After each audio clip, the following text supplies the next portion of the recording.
फाड़ देना है आज के दिन इस साइमन कमीशन का। तैयार हैं आप लोग? एक रैपिड फायर हो जाए साइमन कमीशन पर। रैपिड फायर मतलब 30 प्रश्नों का धुआंधार फटाफट रैपिड फायर। आज ही के दिन साइमन कमीशन का गठन हुआ था।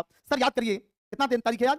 8 नवंबर 1927 को इस साइमन कमीशन का गठन हुआ था।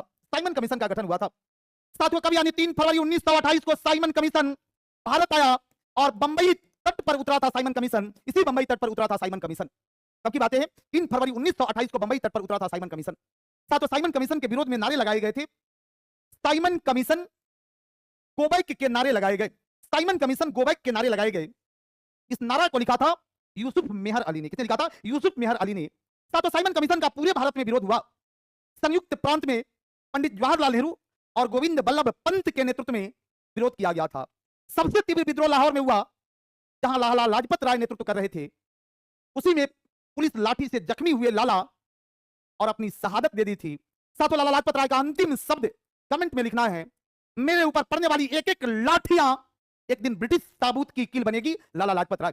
ले आते हैं साइमन कमीशन को बिहार में। साथियों बिहार में साइमन कमीशन का आगमन कब हुआ? तो 12 दिसंबर 1928 को अपने बिहार में साइमन कमीशन आया था। कब की बातें हैं? 12 दिसंबर 1928 को बिहार में साइमन कमीशन आया था। अनुग्रह नारायण सिंह के नेतृत्व में साइमन कमीशन का विरोध हुआ।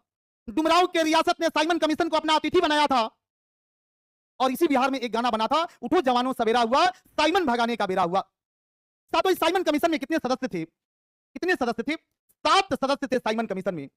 सातों के सातों ब्रिटिश थे। लिख लेना भैया, सातों के सातों ब्रिटिश थे। पूछा जाता है किसके कहने पर साइमन कमीशन के सातों सदस्य ब्रिटिश रखे गए थे? किसके कहने पर रखे गए थे? लॉर्ड इरविन के कहने पर सातों के सातों सदस्य ब्रिटिश रखे गए थे। लॉर्ड इरविन के कहने पर सातों के सातों सदस्य ब्रिटिश रखे गए थे। एक बार अपने सेशन को लाइक बटन हुमचा देना है, जोरदार हुमचाना है, ठीक है, और आगे बढ़ते रहना है। ऐसे ही उलट पलट के चीर फाड़ के पढ़ना है।